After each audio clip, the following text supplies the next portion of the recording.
Welcome.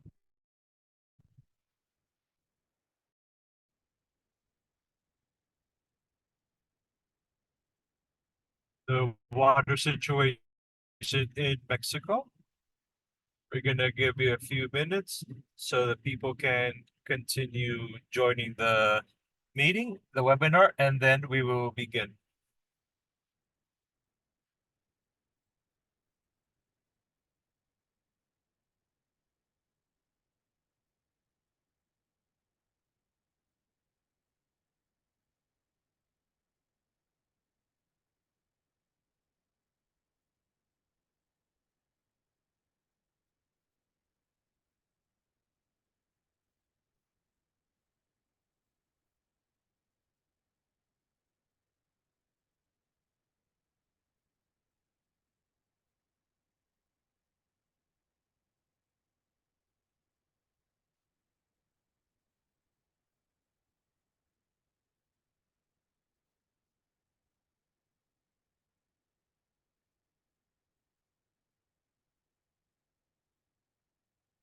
So that we can begin, I would like to welcome everybody for joining us this conversation space. We're going to talk about the future of water in Mexico. I don't know about you, but I haven't been able to be in this, be able to learn. I'm excited about being able to learn about the two people who are going to be share a little more, but I'm going to move on to the presentation in a few moments. First of all, I want to let you know that we have interpretation from Spanish to English, as you can see in your screen. There's a globe icon, so you can choose this option in case you need the interpretation option. So please make sure that you are in the correct channel in case you are using the interpretation.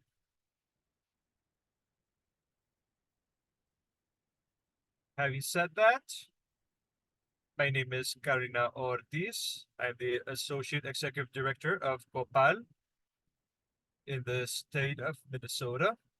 And I'm letting you know that we also have Miguel Angel, who is the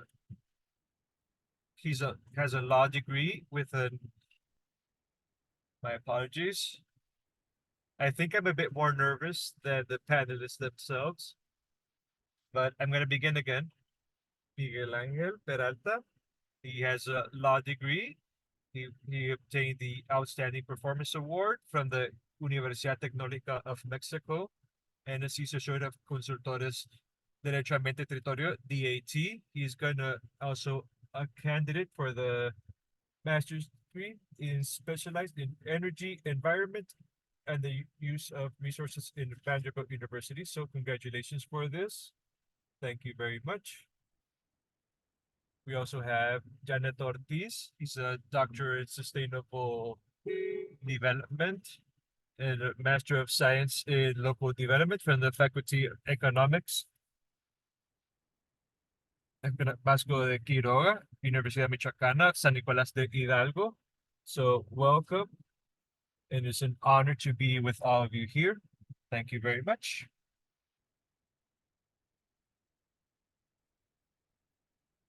To provide a few more context before we begin this conversation, currently Mexico has a water crisis that is marked because of drought, lack of water, and a rise in temperatures. All this causes shortages and a critical level so that the dams can supply water to the population who are working at the half of their capacity. So, what is the future of water in the country? Is this situation irreversible? What actions should be taken to address this situation? And what should we do? Mexico is also in an electoral year, and the campaign promises are a part of the daily bread. It is a good moment to see budgets to use budget to attend this crisis and what has been done. So, having all this in mind, with all the context, the dynamic for this conversation begins with a series of questions that are divided in three blocks. First of all, we're going to focus on on the water crisis in Mexico and then the social, economic, and political impact of the crisis, and see what is the future of water in Mexico. And at the end, we're going to have a space so you can have questions to the people that arrive to this conversation, and we invite you to place your questions in the chat. Having said all that, now I do want to go direct to the conversation. And once again, the first part, the water crisis in Mexico, what is going on? So with this, I have some questions for Miguel. So I'm gonna provide them in order and then give him a space so he can provide more information. Miguel, where does the city of Mexico get their water supply from? And why is there such a dramatic water crisis currently? What would be the main factor or the critical factors that are contributing to this current situation? Okay. Well, to be able to respond to these questions, first of all, we have to understand the physical characteristics of the city of Mexico. Since the city of Mexico is in a watershed where before we used to have 5 lakes, but due to the need for development, human settlements, and for human necessities, we decided to change the physiology of the region. And this territory was drying up until it became what it currently is, the Mexico Valley, with entrance and exit points for water. This is interesting because the water problem in the Valley of Mexico was never the lack of water, but instead the excess water. That's why the city of Mexico has a defensive idea in front of the risk of flooding. And this is why the response of the government has always been to remove the water from the city to protect it from flooding, which we have seen that it has not happened. That works something that we see on a daily basis. When these supposed typical rains arrive, we know perfectly well where it's flooded, how much is flooding, how much we can think we shouldn't be facing this water crisis that is currently happening because there are levels to supply water, provide water for the city of Mexico. To understand supply, the aquifer in the Valley of Mexico represents 67% of the inhabitants of Mexico we receive our water from. And then we have the other system, which is another percentage, and the rest of it is 5% are rivers from the area. Replying to the second question you asked me, is there really a water crisis? Because analyzing the topic from a broad context, we don't think there are certain areas in the city of Mexico at a national level that have suffering for quite some time from the lack of water.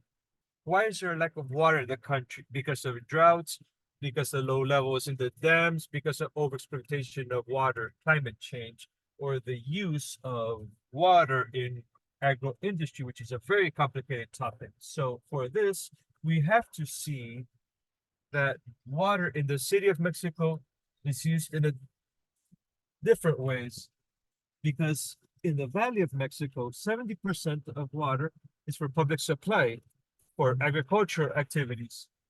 And for the industry, it's 10%.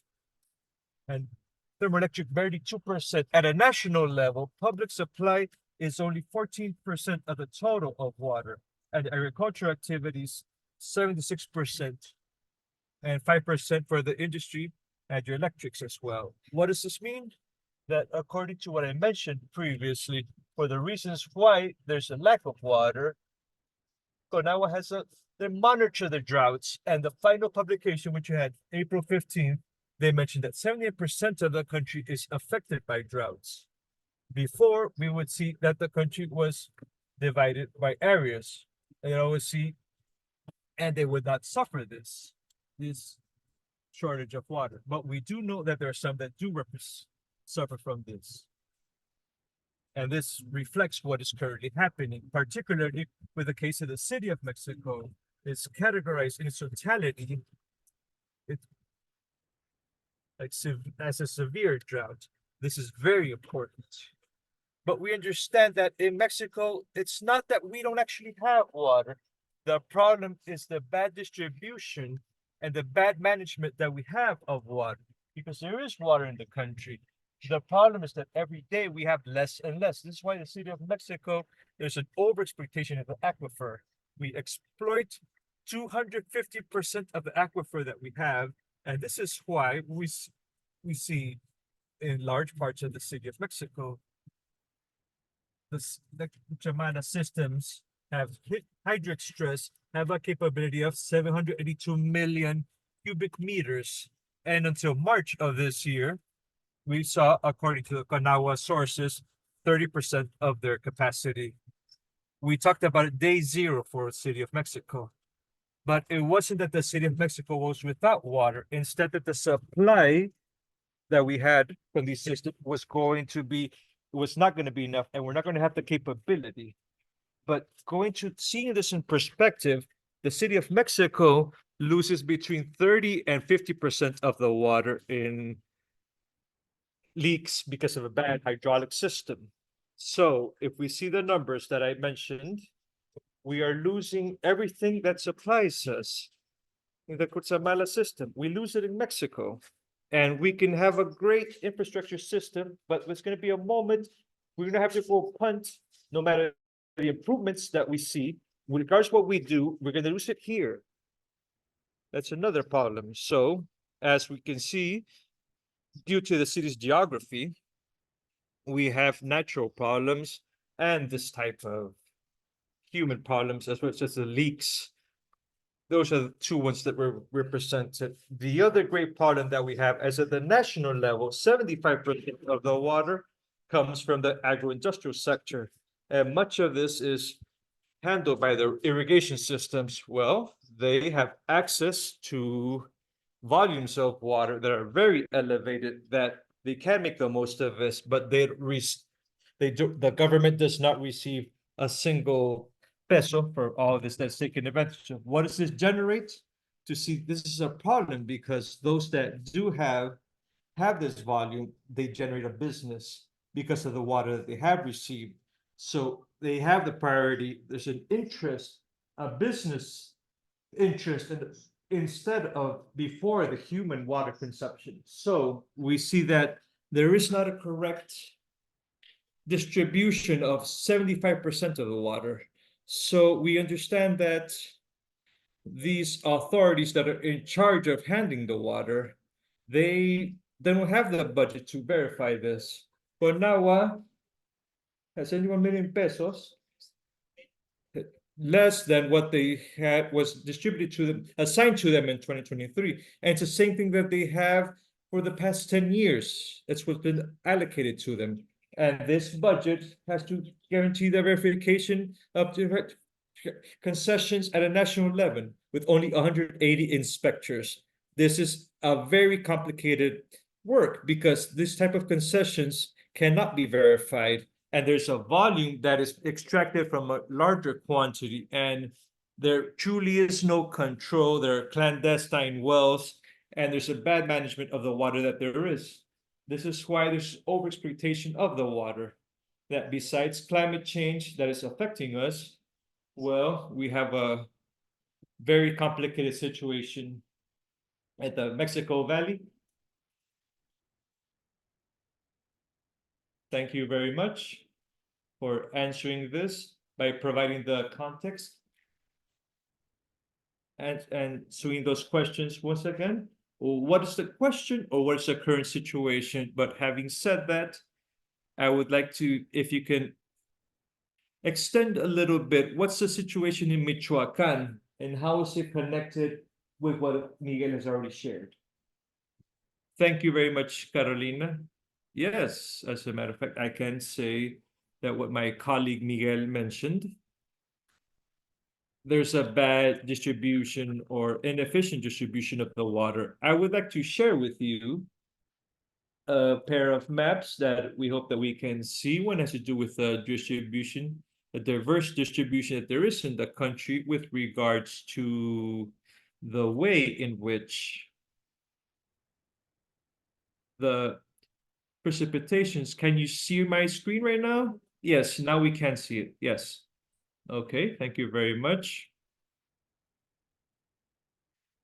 Well, in this map, that I'm showing you, we can see that 70% of the water, of the rains, of the precipitations that there are right now in the country, well, they occur in pretty much 4 months, 4 of the 12 months of the year.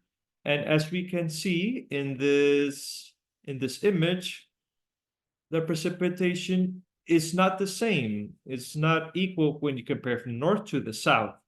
And this type of phenomenon, well, it obeys to the character of the very characteristics of our country's ecosystems.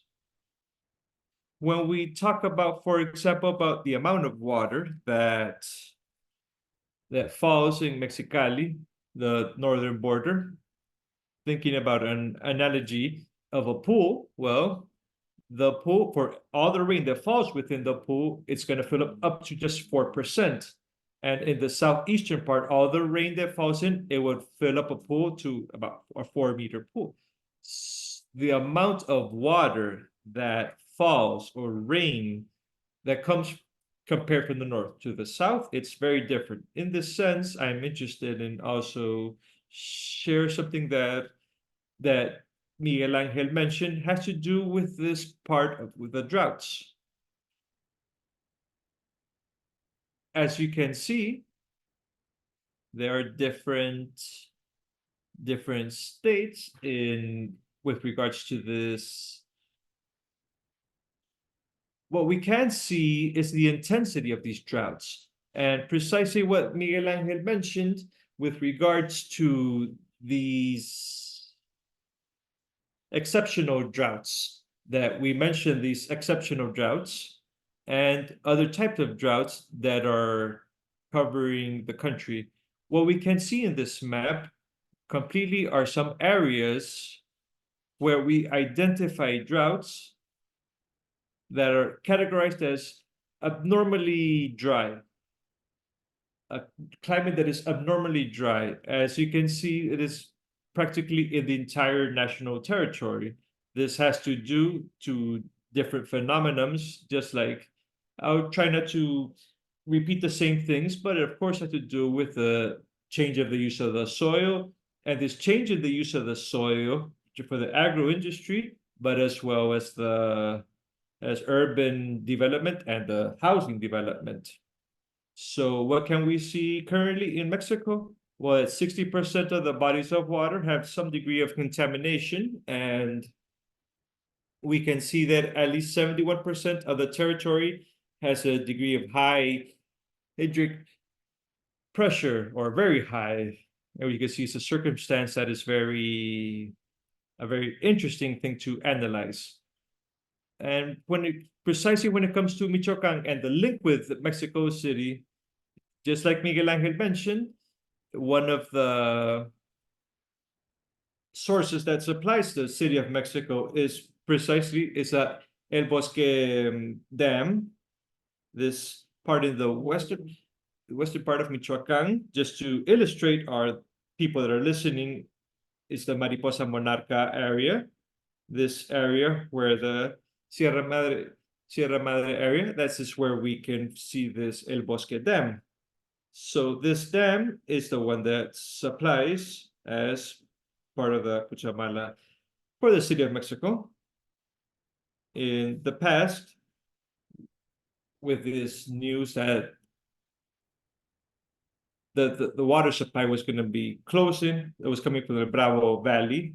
They decided to raise the production or extraction of Michoacan from the El Bosque Dam, which of course is also worrying because El Bravo Valley, it's an area, the tourism aspect, there are many people that visit it and people from the locality, they develop and it's linked to this body of water. And here in El Bosque Dam, and of course the concern had to do with that overexploitation of the water. So currently, the concern is, of course, this overexploitation. And in the next interventions, I'm going to mention more about what we know that is occurring right now about the Bravo Valley being shut down and the larger overexploitation here in this Michoacan area. Thank you very much. It helps me to visualize what's happening. Thank you for the presentation because it gives a larger context for this conversation. We began with a crisis, a little bit about what's happening and more context. And now we're going to talk about the economic impacts, the social and environmental impacts as well because of this crisis. So back to you, Dr. Janet. What's the impact for the families and communities, not just when it comes to their health, but also a factor that promotes migration? Yes, without a doubt. At the moment where there's an overexploitation of natural resources, well, it brings along with it a series of other factors. Right now, what we can say is that on the one hand, there are natural resources or ecosystems that are overexploited, and there or other ecosystems that are contaminated. So the problem, the environmental problem, is not just a contamination or just the overexploitation, but instead both phenomenons that occur on a daily basis in different communities and different places of the planet. And particularly, these social environmental impacts are being assessed because of the overexploitation of the resources, of the illegal use, the legal change of how the soil is used. And in this sense, in this change of the use of the soil, it has to do with the displacement of people because of the violence that is employed to use this natural resource. And specifically in Michoacan, there are different examples that without a doubt we can mention. Obviously, and talking about the water, we all know it's the one that's most known currently. There's a serious social environmental conflict because it's being overexploited, not just in the superficial water, but in the water, subterraneous water that supplies the Pascua Dam, that supplies for the lake. And why does this happen? Because of the agro industry, because of the production of avocado, where in the region we can see crops which are legally constituted, but that they have an illegal use change of how they use the soil. So something that we mentioned previously, approximately from the Pascua Lake, they were being extracted around on a daily basis 18.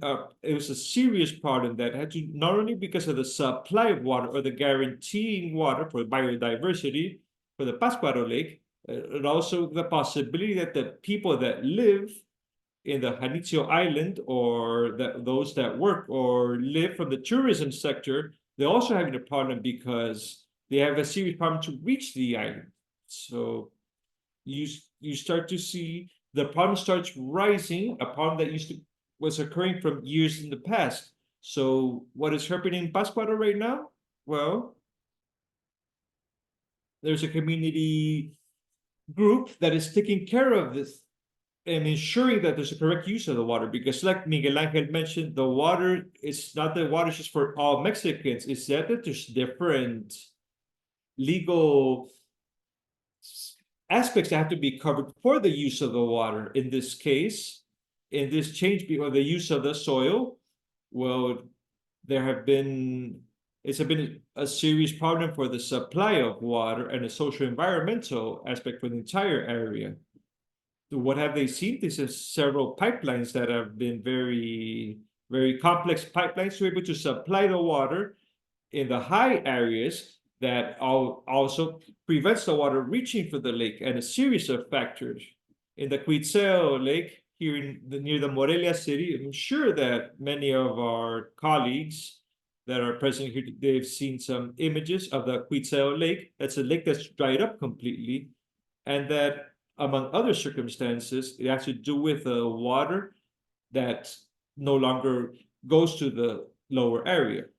And of course, there's a series of decisions that have to do with governmental factors that's divided the water in three parts. So the area of the lake that receives from temporary rivers during dry periods is completely dried up, and the areas where the road is divided that separate from other bodies of water are completely full. So this creates conflict between the villages from the eastern side and the western side, because obviously people from the eastern side, they want these roads to be open so the water reaches them, and the ones on the west, they say no, we don't want to open this because I would stop being able to fish. So in the Quetzal Lake, this has been a conflict that has lasted for several years,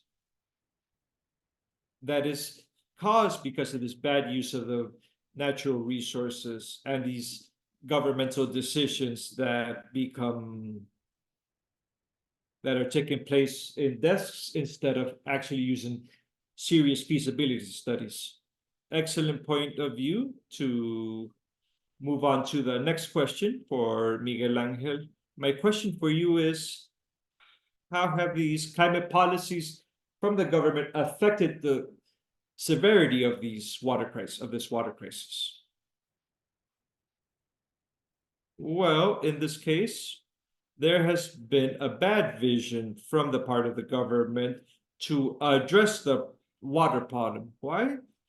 There's a part of the government that always thinks about infrastructure, and they think that with infrastructure, with a pipeline, we're going to stop the water problem. And that's not how it works. They have to understand to solve the water problem. We have to understand the water cycle, which involves something that takes place in how water flows. How can we exploit it, and how we can minimize this exploitation that we're causing? Why? Because this understanding of the nature, it's going to allow us to understand there are going to be areas where there's more water, and there are areas where there's not going to be. And this will allow us to develop policies that are going to be efficient. And especially because of the climate change that we're suffering, and now the United Nations categorizes as a climate, it's no longer a climate issue. It's no longer climate change. This makes us understand there are going to be greater moments, larger periods with droughts, and this will not be solved with infrastructure. Like I previously mentioned, we can have the best infrastructure, but what are you going to pump if there's no water to pump? We always have to be clear that infrastructure is not going to solve everything. It's not also a synonym of development. So we have to do creative planning, where we understand that every ecosystem in the country has their singularities. And in every ecosystem, they have to develop strategies to work with nature and not against nature, because what has happened, we want to struggle against nature. We see that here in the city of Mexico, all the rivers that they're all piped up, and we want to dominate it. But at the end of the day, nature is always going to win. It's always wiser. It's always going to win. So that's why when it was a river, it's always going to be flooding, because water has a memory. So this, we have to understand this. The government also has to understand they have to guarantee the human right to water. Water is a human right. And the parts of the country that has no water, well, so that the pipes supply enough, and there's a politicization, and there's additional expense, or there's a good understanding that the government is guaranteeing this.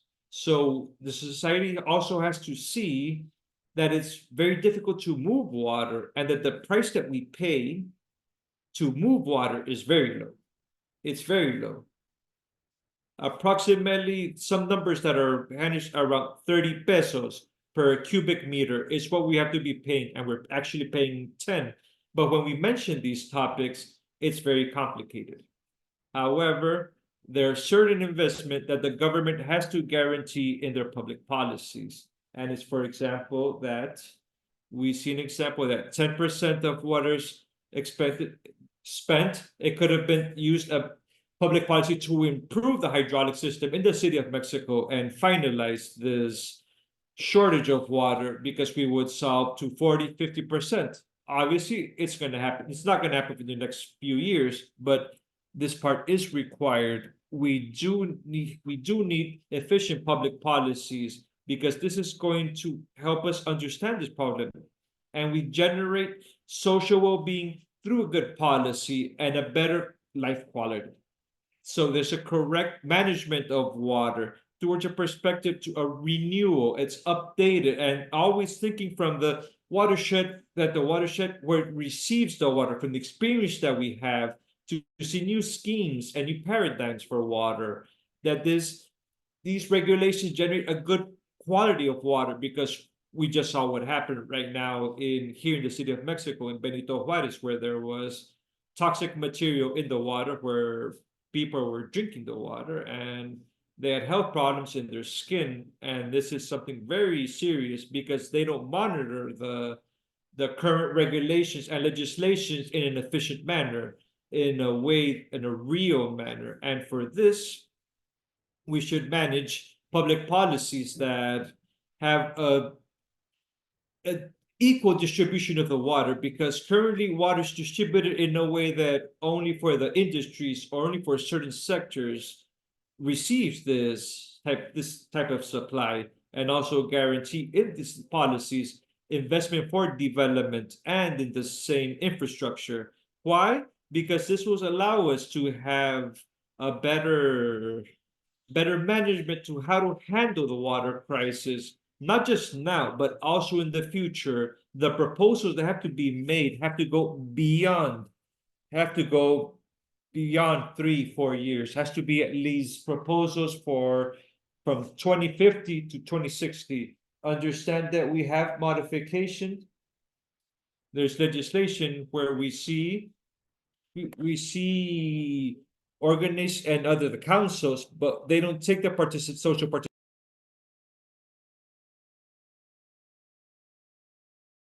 Unfortunately, the community that is most affected in Mexico and in the world is the poor population, which in the case of Mexico are these indigenous communities, these original community populations. And this will cause climate problems, which is already happening. So we have to have policies that go further beyond that. They're breaking paradigms that are addressing all international treaties, that the instruments, like we mentioned, for the change for the use of the soil are not involved, because this generates bad planification for the cities, of the strategies that can be done for the development. Understand that economic development is not, it's not being fought over. We have to find sustainable development, guaranteeing an environment that is healthy, that we don't compromise future development and economic benefits. That's what we have to seek, a sustainable development, always focusing on this, so that society benefits from everything that has to be given. Public policies have to be focused on this path. They have to go further beyond to a paradigm that's much more important than what we're seeing right now, because we start having a bias. So we start ignoring international treaties or with the participation or the instruments to nurture what can be done in the municipalities at a federal level, state level. You have to guarantee strategies to collect water that improve the supplies, because lowering the scale to the smallest levels, those that take decisions are going to be more efficient. The municipalities that are in charge of taking decision in different water management, but many times there's not the correct part of the financial part as institutional part to do this.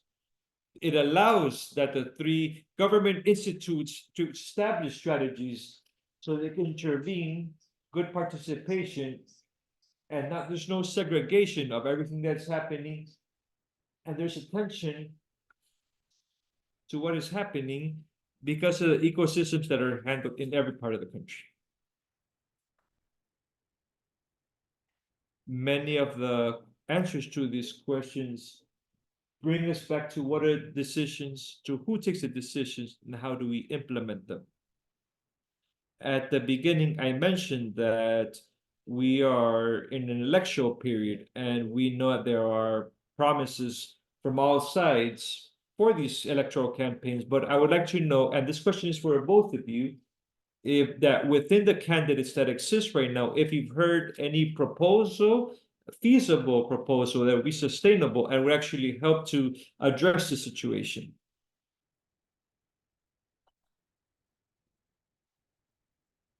Okay, if you like, I would begin.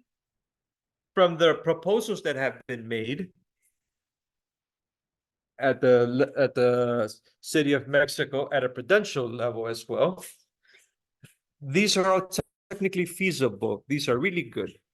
However, we have to understand that there's something that is even larger than all this. As you mentioned, we can not only be making proposals without having actual justification how we're going to reach this goal, how we're going to be able to have water treatment and re-inject the water, or how we're going to improve the energy when we reuse the water, how we're going to rescue the rivers, how there's going to be a strategy to govern the water systems. All these types of questions and issues, we have to mention them because we know what the solutions are. We know what we have to do. But at when it comes to taking decisions from somebody that's going to face a problem because it's a problem that anybody from any government official is going to face, or whether female or male president that's going to win the elections, it's a problem that already exists and had to be attended, not today, instead a long time ago. So what's important for all of this is to really justify how I'm going to reach this goal. Where's the investment going to come from? How are we going to invest the money? To actually see an analysis from point A to point C, how I'm going to get there and describe point B. If we don't do this analysis, we're going to have just simply be proposals that 6 years are going to pass and we're going to stay in the same exact part we are right now. We have to understand that the water, just like the environment, it's not belong to a political party, it does not favor any candidate, any political party. It affects everybody. It's currently affecting the poorest sector of the country. It's already a direct affectation where people, they're receiving water just once a month or once a week. But this already started to affect places just like Hidalgo, like Cuauhtemoc here in the City of Mexico, where there are people that have the funds to have water, but it's impacting them, it's affecting them more at a greater degree because they've had water in Ecatepec as well for a long period of time in the northern part of the country. It's not something from the presence from the past as well. So we have to have proposals, but always with a scientific backing for this. So it's well sustained. How we're going to achieve this, a financial part that accredits how we're going to achieve this. So there is certainty when it comes to the proposals that they're going to receive. And it's not just a proposal that is going to give us the highway to how to understand the situation in front of the crisis, but in 6 years from now, we're going to be worse off, or time will move forward and we're not going to have clarity regarding this. So we have to be clear on this. There's going to be a point where the president, whoever's in charge of the government, will not have the possibility to be able to flush the toilet because there's not going to be any water. And there's not an excuse to say, oh, because we're privatizing the system to sell these water tanks, because it's just placing a small patch and the problem is going to keep growing. And it's not a fair excuse to bring water from another place and leave that place without water. So to provide a temporary solution because of a problem that has to be settled from the legislature.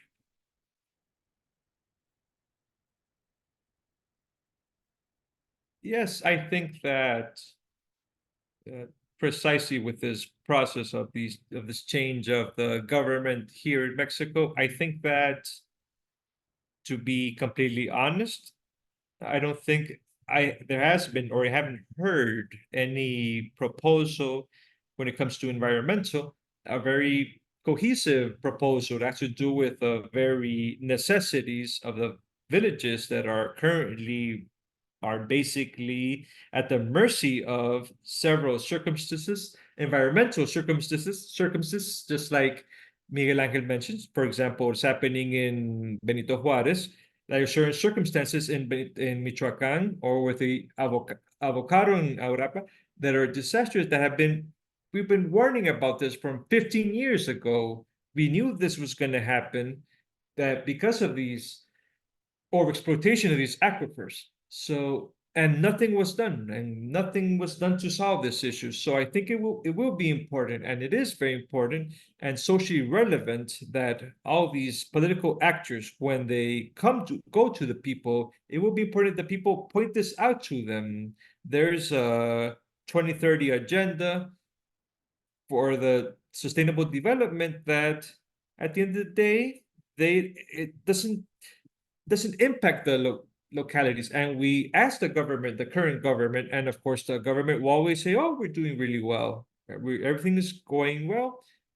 I'm talking at a municipal level, state and federal level, and in the last 10 years, this 2030 agenda right now, to listen to a candidate that could use it as their campaign bastion, because we're reaching 2030. So what's going to happen after 2030? There's a series of instruments that same UNESCO has suggested as a part of these ethical global natural standards, like the Earth Letter, that where we looked at that the local governments and the governments from the world, they take these principles and they work in public policies that are geared towards improving a better shape of things so that the biodiversity, with regards, it's as serious as was the right for the generations that have yet to be born. And I'm talking about people that are going to be born and will not have the possibility to enjoy the ecosystem or of enjoying to what they need to live within an environmental condition. So I do think it would be important and would be desirable that all these political actors that are seeking some type of position within the government, from where all of us are, we find ourselves, question them and do demand fair proposals when it comes to environmental factors. Because currently, we can talk about a series of decisions and pressing at the front of the line the economic growth because of a huge social growth factor. And right now, we just received a question in the chat that addresses the next part. And the question is, what role does civil society or community action to address the water crisis? And I think you started in this conversation, would like to respond first, and then Miguel Angel. Yes, thank you very much. Yes, without a doubt.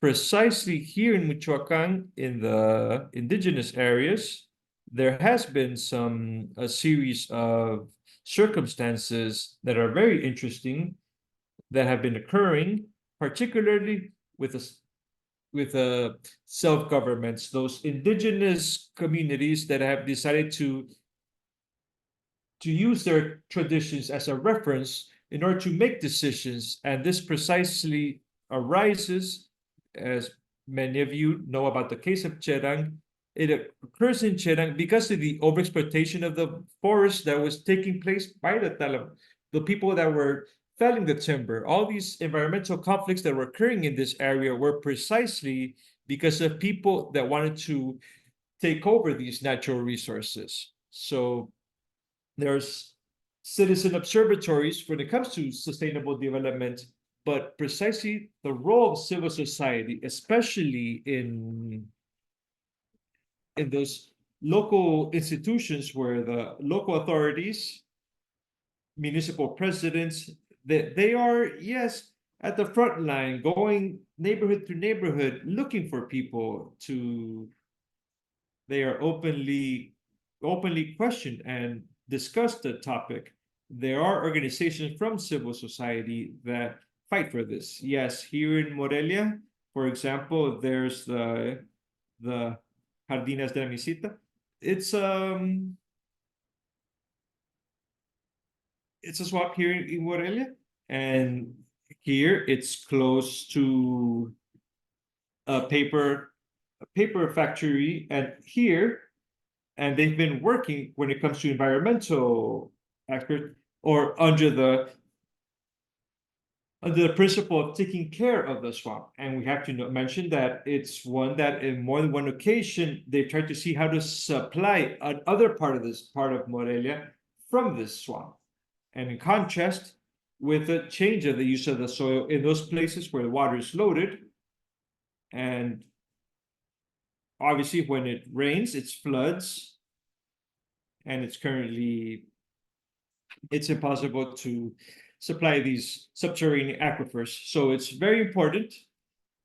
It does occur that there are people that actively work when it comes to environmental issues, but we do know that in Mexico, the environmental activists are perhaps the people that run the greater risk when it comes to security wise because they affect the interest of powerful people. Thank you, Doctor. Miguel Angel, would you like to add something to this? Yes. Of course, the participation from civil society is very important. This water crisis, at the end of the day, it's a human right. And we have to demand this from the state.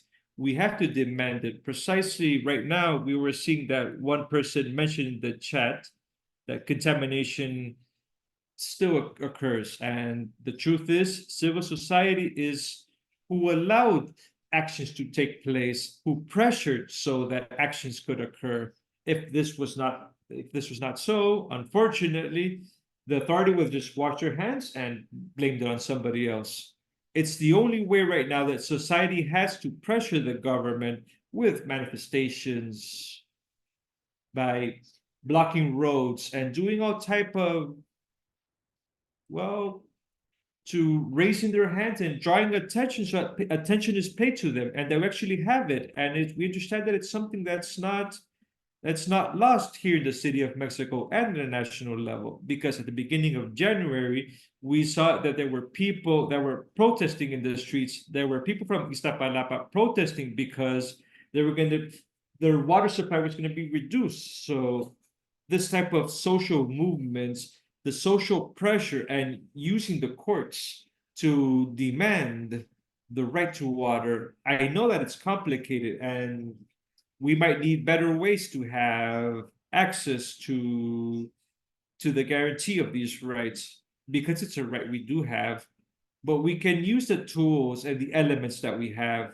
to be able to do it. If the state does not function, the society can do it themselves. Like Janet mentioned, society organizes themselves and does it in every city and every state. It's well said. At a municipal level, they know the dynamic. They know how it works. They know what is necessary, what is needed. A good organization can do it. And in this case, the governments, they have to listen to society. This is why I mentioned cooperative federalism, where the three levels intervene. And a very important level is the municipal level, where they have to give access to the society so they can participate. It can no longer be just the state providing guidelines and rules and regulations. Society is the one that has to raise their hand and has to guide the management from the government, because we are the ones that live on a day-to-day within the community, in the city, wherever we are. We are the ones, the eyes for the places where we live. Thank you very much for that answer. I do want to raise two more questions that we have in the chat. The first one comes from Kimberly. The report that mentioned the Konawa, is it available for review, and where? That's the first question. And the second one, I'll let you answer the first question. Yes, the Konawa report is public information. At the end of the day, it's information that is available. There are different researches and scientific analysis that has this information concentrated in it. We can provide some of it, and then further in another event, we could be a liaison to be able to have access to all this type of information, because what we do need is that people are aware of what is happening, precisely to give power and be able to act from society and demand what is required. Excellent. The second question: what are the main problems for governance, hydric governance, and how to strengthen this? Well,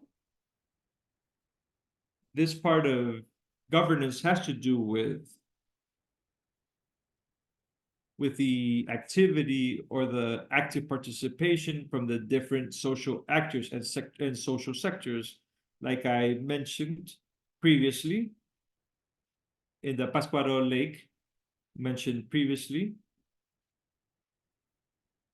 because this community vigilance, it was created beginning after when they felt that something that was happening from years past with regards to overexploitation of the aquifers in the Pascuaro watershed, that the municipalities, they cannot be external, they should not be external to what people feel from the municipality which they represent, because at the end of the day we have to say that they are the ones that in a direct manner know what are the circumstances. In the case of the El Bosque Dam, which is the one that supplies here in the city of Mexico, here in Michoacan, well, the municipal governments, they don't seem to be, they're not sure exactly what they should do, but if it's at a state level, they do. About a year ago, the issue payment regarding for environmental services for the state of Michoacan, an agreement was signed with the city of Mexico, so that the city of Mexico, they will make those payments. We know when we talk about economy, we talk about payment for environmental services, like compensation to the exploitation of the natural resource. So they did this with the idea precisely so that this resources that is going to the city of Mexico, the state of Michoacan was going to be compensated, starting from, because the use of technology and trainings for the different municipalities for the efficient use of the water. So without a doubt, it's very important that from the municipalities we can take decisions, concrete decisions. And I also have to mention, and I'm sure that Miguel Angel, he could say it much in better terms because he's a lawyer, there are things that in municipal institutions, they cannot be addressed even if you want to. And we see that here in Quitzeco. Quitzeco, with the roads are closed, and with the social environmental conflict, and the municipal presidents and the neighboring municipalities that have this issue, and in drought seasons, well, these huge trucks that bring some degree of contamination, the municipalities, they don't have no influence to open these. So even if it's right in the middle of the territories, why? Because they say it's a federal area. So no, but we have to open them. No, because they say that they don't want to open them. Do you understand me? So there are certain things or circumstances that has to do specifically with the use of water. The different government bodies, and where you might see a water body like the Quetzal Lake, within them, they pass the ball to them. Nobody wants to assume all responsibility. The federal government, yes, yeah, we're going to handle that one of these days. The state government, no, they say it's a federal level.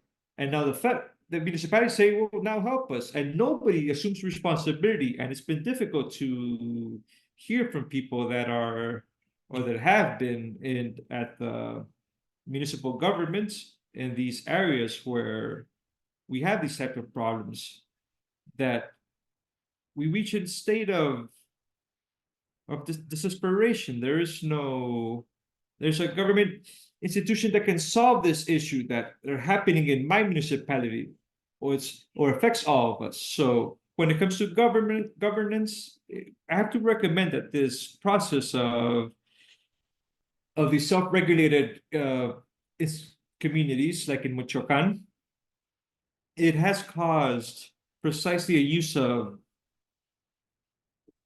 or a care for the natural resources, a collective care for the natural resources, and given by the people themselves, the people from these self-governed communities, they don't recognize any external political organization for the same community. So this causes that they themselves,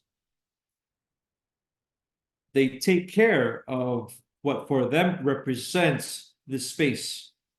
This, what this means to us is that the state and federal governments, they doesn't mean that they shouldn't have their important role. It means that these indigenous communities, these self-governed communities, they've taken the decision, they've taken the reins of their communities and have taken care of their natural resource. And this has not been simple.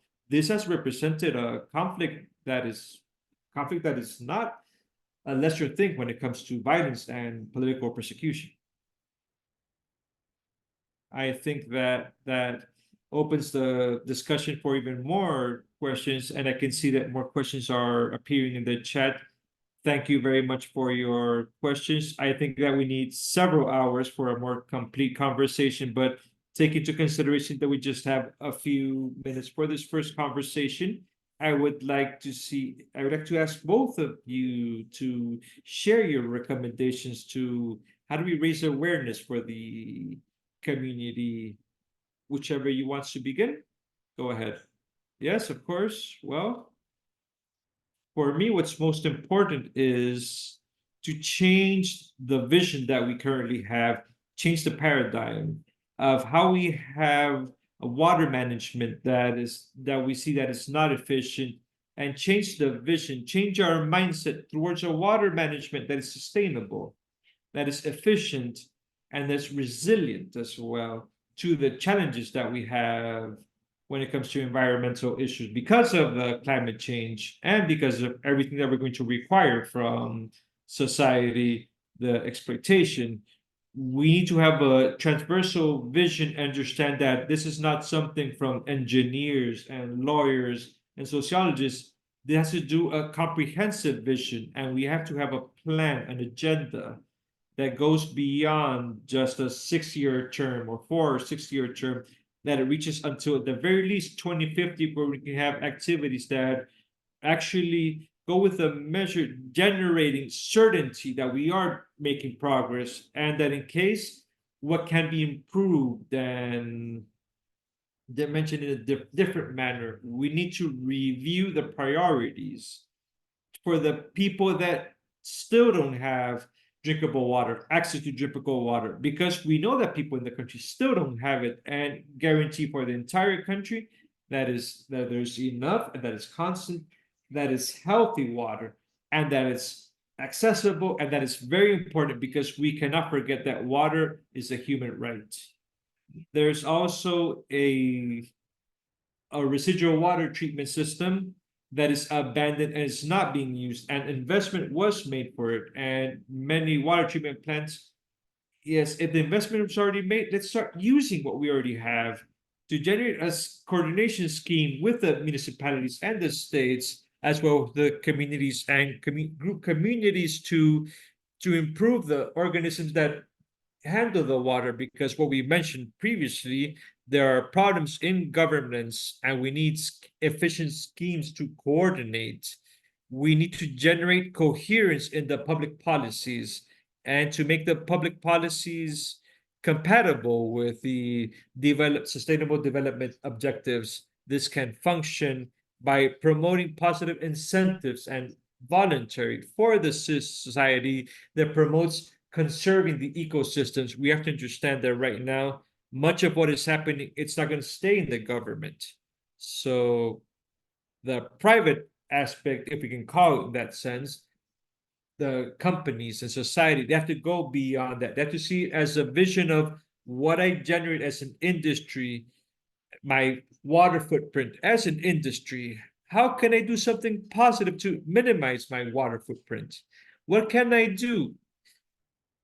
Look beyond this to an efficient use in the industrial sector that generates a positive situation for society in general. And with this, we can start seeing what we need in the agricultural and the industrial sector, a circular focus where the waters that use can be used several times in the process, and this only occurs with innovation and implementation of technologies. It's very important to use new technologies. And for this, we require a fiscal reform for different, so provided to different sectors, for those that use the water to correct behaviors when it comes to the consumption as well as the reuse. And this way to reduce the inequalities for the access to water, because this will allow that that in certain sectors all the water's there, and this way the volume can be distributed in a fair and equal manner. We need to understand that there have to be a law that promotes cooperative federalism for the problems that were Janet mentioned that exist at a municipal level, so that these finalize, that these governance issues they finalize because it doesn't benefit anybody. The lack of coordination between the actors in the sector and a complex institutionality that exists, because it's not just an administrative body that has to do with water management. It's many of these institutions, and they don't all reach an agreement. And who's affected by this? People.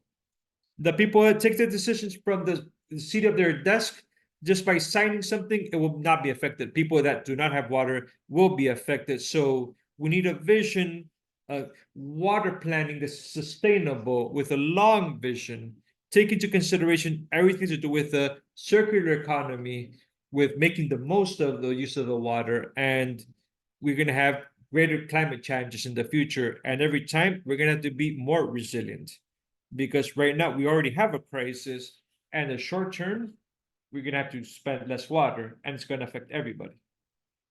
But we have to develop policies that are short, mid, and long term generate positive activities for society that are measurable, that we have to invest in the system for improvements to cover all the gaps, all the leaks, because people are going to prefer to just open the street and fix their water system, and maybe have to stop for 10 minutes before they reach their job instead of be able to bathe, to not be able to flush the toilet. And within this entire development includes society that is basic and important. And in each decision, understand that every ecosystem obeys and develops according to their singularities and their specific system. And we have to work side by side. We have to walk side by side with nature while working this. We have to understand that the solutions based on nature from sustainable development, they're going to give us the guarantee that we can make the most use of the water without winding up without water and using the resource later on. So change the paradigm and start to see it as a vision to make the most of it, of the use. Thank you, Miguel Angel. We know that we are gone a few minutes beyond the time, but I would like to listen to your recommendations. Janet, thank you very much. I'll try to be brief because of the time that we had scheduled for today. Yes, I do think that there are some reflections or things that we can leave for the reflection of our from our colleagues. And I think it has to do, I would classify them as some collective actions, others would be governmental actions, and others would be individual actions. So in other words, when we talk about individual actions, we're talking about taking care of those leaks that we have at home. For example, I'm hearing a drip of water in a certain area of the home. We're going to fix this. When it comes to how we use the shower, or how much time we take in showering, for example, right? But also like as a community at a collective level, also take care of when it comes to the availability of those spaces, of those aquifers that we have in our surroundings. So here in Morelia, we know that we have we have to take care of those springs here in Morelia and ask and demand, of course, from the municipal authorities to take care of that spring. And also from the change of the use of the soil, it might be in a protected area or in an area where nothing should be built, for example. Housing development should not be built there. And when it comes to at a governmental level, without a doubt, they have to comply with the laws at this moment. And following along the lines of the governance, we have these illegal wells because basically, in pretty much the entire part of Michoacan, there are no, like Milangel mentioned at the very beginning, maybe the inspector, maybe they're not enough inspectors, but also the corruption change, it's very long. And when it comes to innovation,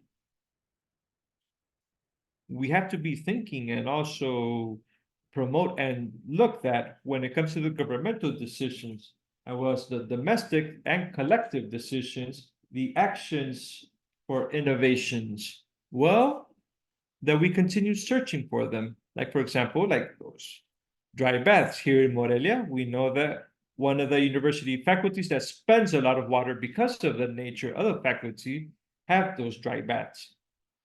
Oh, because it's not enough because of the water that we receive. So what do we decide to do? We change the technology from the bathrooms here because we know that in the rest of the spaces where these young students are learning to do their professional activities, we can't cut the supply of water for them. So this part of the innovation and of collective capability building is very important. I would like to also mention something that I think that it's worth seeing in the future that might happen, this process of restoring the Texcoco Lake, because this Texcoco Lake is, I think it's worth observing. Maybe Miguel Angeles near to the city of Mexico might say something. This tells me that there's a process of construction for new capabilities and innovations when it comes to to recover a body of water that without a doubt it's going to benefit the temperature for the city of Mexico, as well as the process so the soil is no longer dry for this entire region. So I'm going to finalize with this, and we're going to find this collective action in a concrete manner from at a local level. Thank you very much. And thank you for remaining with us for a few more minutes. Just as you mentioned, I think it's very important to listen to your recommendations and see how we're going to continue. And without a doubt, you provided a lot of information for us to reflect on and see how we can act with this. Thank you very much for the both of you for your wiseness, for your time, and thank you for everybody who joined and was a part of this conversation. And we're gonna finish with this part, our very first conversation. Thank you very much to the both of you. Thank you very much. Thank you very much to you, and greetings to everybody. Thank you for listening to us. It was a pleasure.